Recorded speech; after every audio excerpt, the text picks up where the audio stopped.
think nali swachewala okusirikamu okusobola okubeera obulungi nti ngenda nakuddamu okutandika nali manyi kati ngenda tandika bintu birala kati gwe watwala kinaki ekyali ekyange nga everything that really belonged to me I took everything nange nzanyisa obasisinkana tusalako I'm really good ndi good nnyo abatulaba mwana mugamba ki mwebale kubeerako kuwagira okitegeera nakuwulizanga nsonga yeah man long time obadde muna akasiriikiriro badde n'akasiriikiriro mwana kikyolina omumanya badde n'akasiriikiriro okusinzira ebyatuukawo nze kumanyi buli mwalina engeri gyahandolingamu ebintu bye I think nali swachewala okusirikamu okusobola okubeera obulungi nenetaaga obudde away from everything and everyone kuva we mwayawukana nyankuzeeyoko katono bwe mwayawukana gwe ne munno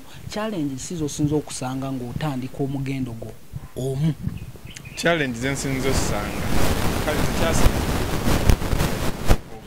however much tekyali kizibu ti nze nakwata ekkubo nenveeri that means I left everyone and everything kitegeera the other side so building a new team again is not something easy kitegeera cause buli kimu kyonna nakireka eri kitegeera so kati yali challenge naye era si yamaanyi cause position gye nali ndimu siga nti nali ntandika butandisi of course kyali kisobola okwanguyira omuntu okunzikiririzaamu so tekyatwala time nene nnyo after my recovery one thing I had to do first is and find a team to work with kyakutwalira bbanga ki to make that decision era obuzibu bwavaawa kyakutwalira bbanga ki okusalawo n'ogamba kanstanding nga solo artist era obuzibu bwavaawa standing nga solo artist standing nga solo artist already kati tumaze okwawukana that makes me a solo artist artist if singamba nali nsazeewo okukola ki kusigala mu music of course mbansigadde solo so with effect from there and then nali nfuuse solo artist however much saatandikirawo nga we mbagambye okitegeera saatandikirawo actually saatandikirawo kubanga nali simanyi nti ngenda nakuddamu okutandika nali manyi kati ngenda tandika bintu birala okitegeera naye omanyi obudde buwonya buli kimu omanya let me keep trying kansigale nga mpushinga okitegeera and here I am so far nakabawa enyimba 2 that is excited and mpumuza ku YouTube channel yange gyeziri platform zonna nyimba gyeziri talk about the concert yabawe yaleeta obutakanye nnyo yogamba nti oli teya communicatinga era naawe mu bufunze n'onyiga concert eyo yali yaani era yajjeetya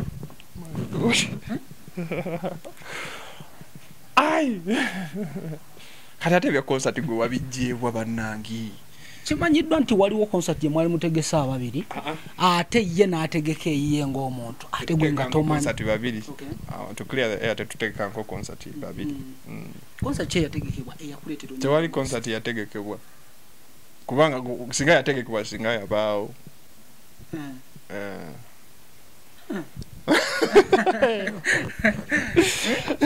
singa yategekebwa singa yabaawo kitegeera ne concert teyategekebwa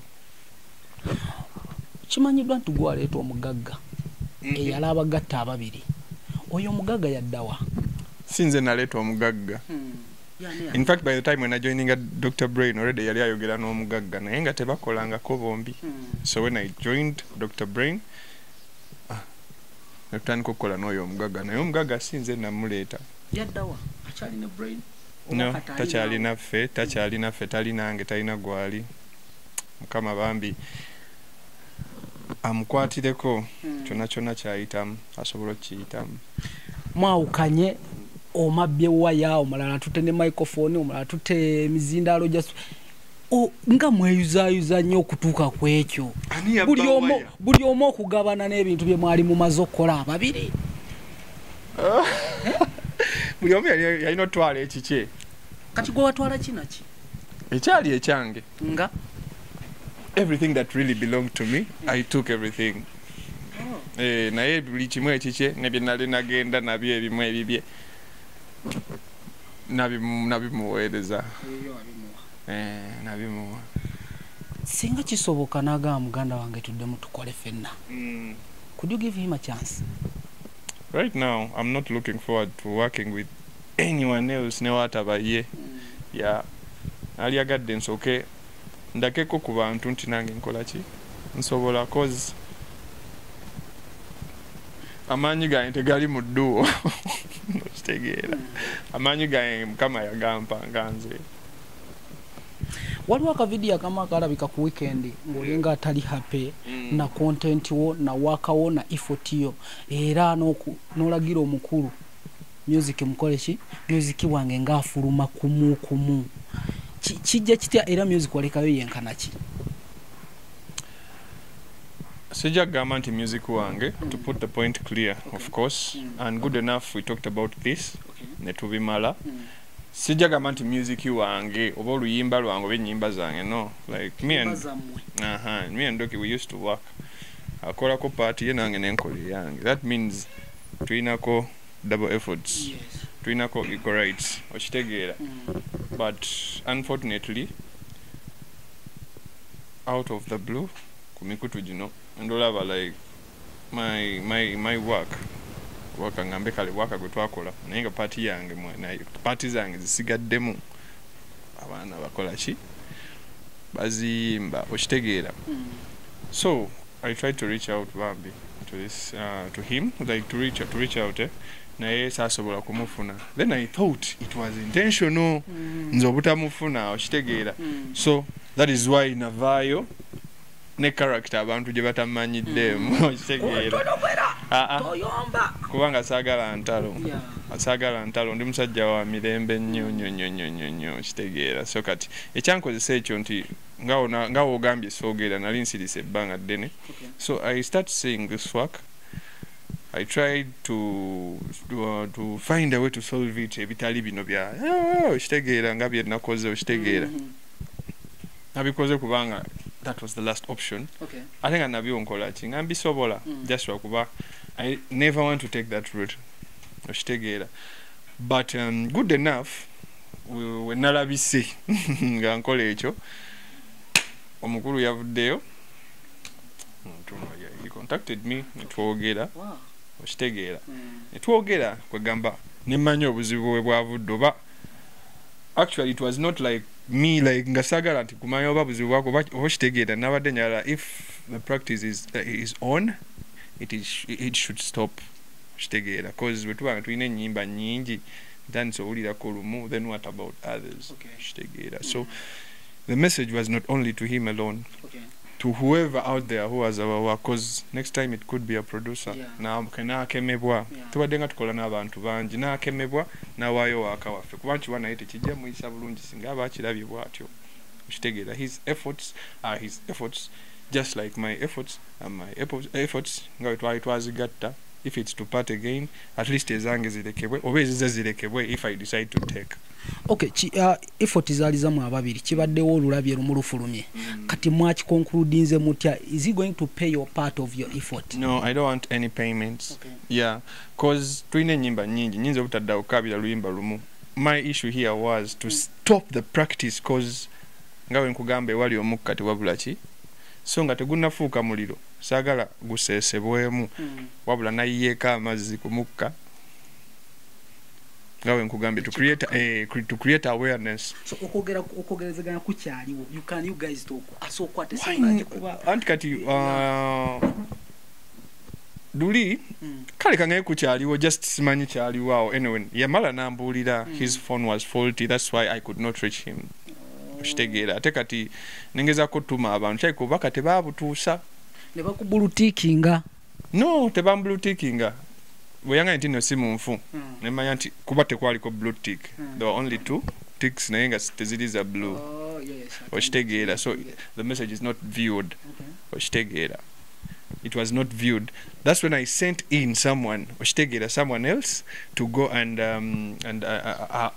amugambe abikule message eyo saamugamba byenjagala awulire saamutumira mubaka ne mugamba bintu no nagamba omubaka amugamba agende ku WhatsApp yabikule message awulire obubaka bwe muteredde. Omuntu ategedde emboozi olunaku olwaleero oluyimba kyolwo olumu olwafuluma luwatandikirako okwogera kuno gamba okusinziira kono waka nono nimba kyezo soko tudize njabbawa yo luyimba lumu koze endala wenzibawa oba olulala wendubawa oba endala kale nja kuba njocha kyesaagala naye oluyimba olumu twalina oluyimba lutwali twakola n'omukulu delete producer bamuyita oluyimba baluyita ombuusa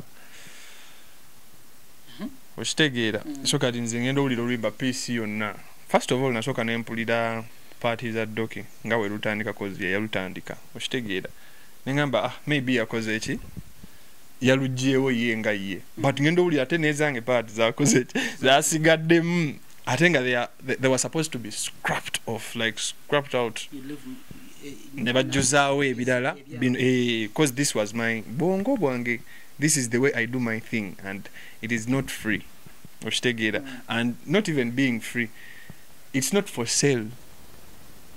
Neochiba nga sikyakutunda kale nga kyakugaba out of my concert nina okumanyaako mwaluyita ombuusa ye ng'aluyitaani bukulukyusa baba balutuuma ki bannange simanyi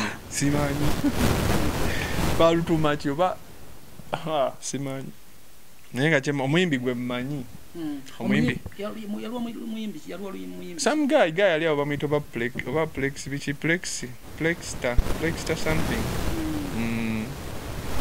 olimba gye oba baluyita batya ate luno olwa Rema ne Dr. Brain, was that part of your project? To make things clear, when nali ku live eyo abantu abamu baasalamu byenjogera nakwata ekifaananyi kya Rema nakiteeka ku publicly bwetaagisa waliwo demand already nataddewo impact oba obusungu bwalabiseeko ekiyinza okubeerawo singa okitegeera so tekiyinza kukola makulu right now ate ku down neera kumuwoninga because he took initiative na he reached out for me okitegeera kati ate wenzirawo okitegeera nja kuba ndi mubi. Talk about your project empya eziriko project zange empya as a solo artist. Yeah, you can go and check them out ku YouTube yange. Don't forget to subscribe and hit that bell, by the way. In the names of Ken Hatim, yeah. Nenyimba empya sofa bbiri ezakafulumako naye nyimba nina nyingi just wakwanti nalwawo anyway nokulwawo tandika nze nali manyi nti sigenda kukola ki kudda mu ndongo but that was frustration and depression. So after everything I'm now okay, back to my normal senses. I think I can do music again. You guys, you are talented. But now walotu down ochikiriza nti kuva mwa yaukana. Wadirira muko katini. Kati nze nadirira kubanga we twayawukana nkugambye nava eri mu team yonna gye twalikolera ebintu bya team yonna n'agisigaza. Yafuna management eteekamu. Nze nazooka nembivaako ne music nga newe mutunulako bwenti yantama. Nga music yantama. It's not easy to stand again. Not really easy. It takes time, but me that means namaze okukola ki okuwona I'm now back in my normal senses. Buli omu alina engeri munaye effect oba gyemuyisaamu kati nze nange nali simanyi teyinza okumpisa bwetyo. I was really frustrated. I didn't want to do music again. I wanted to go out ngende nkube oba ekyeyo kitegeera ngende nkole ssente. No, sisakola bwakadaama. Nega nawe owandiika mpandiika ennyimba zange. Nawe oli muwandiisi. Abantu bali balinga abalaga ekifaananyi nti Brain yawandiika yekka. Kaakati nange mpandiika ennyimba. Cause bwetunuulya ennyimba fine, ennyimba zetwawandiika zetwayimbanga buli muntu kyeyawulira ayimba manya yayimba kiki. Nyimba ntono nnyo ng'oli yaluwandiika n'alumalako oli najja n'ayimba oli bye yawandiika ntono ozibalira ne ku okitegeera. So nze mpandiika, I think my style is omuntu asobola ogya identifyinga right away okitegeera. Nkiwa omuntu wawuliza olimba nga excited asobola relatinga nti maker wa excited ye maker wa after quarantine okitegeera hiti yaffe yasookera ddala. That was my idea. Omuntu aba ayagala okumanya nti nze oba mpandiika ntya. So that is Hatim. We have songs like Njabatta, kugambyeko nti tuyina Tuina like ngawe nkugambye nti tuinamu ennyimba oli yawandiika luna kitegeera the die was his idea kitegeera my idea to mention but a few, but there are very many songs nange ezibakolera just nga bantu tebamanyi ki tasibwa nti mukujja nagira mu right now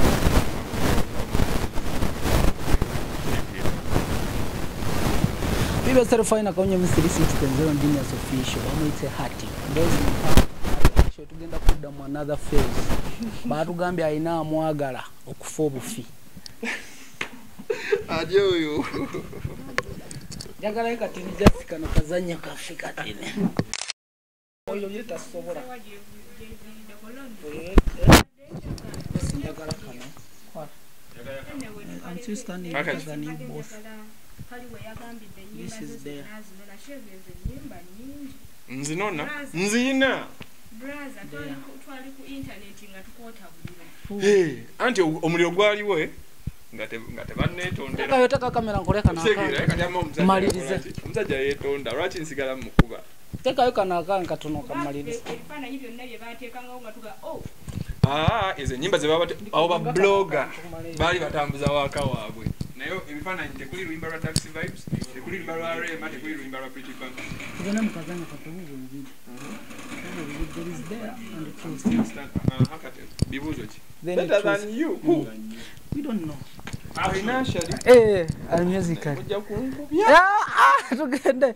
Okay, to avoid interview boring.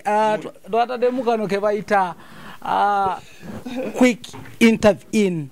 Eranga mukasera kano ndine hati mujagala antangaze momo truth or dare. Truth or dare. Truth or dare. You choose one. Truth or dare. Truth. Truth. Okay. Truth. Who is that girl you have ever shared with Dr. Brain? Never shared any woman. Who is that girl you have ever shared with Dr. Brain? Ngatomanyi. Ngasimanyi. Ata mba simumanyi. Kubanga mba simanyi. Nenga wali tali. Anti simanyi wobugambye nga simanyi. Anti mba simanyi. Nenga ogamba kubye manyi as far as I know. We've never shared any woman. Then on the side of dare. I dare you. Wagami truth or dare. No, we are going to choose two. We said Only specific. Nenda tugambye. Atem like twateseza wetuti. Twateseza wetuti. Side izo no genda zikonako. Badde manyi nze ngamba truth kati day esigala yiyo. Kati leta nze kugamba dare. Nze Genius Official. Ati uleda kali kade kazibunye achoke wala. Mboze okula go kasomako. Jakateleza it's okay. Chimala. Kali kambo kati.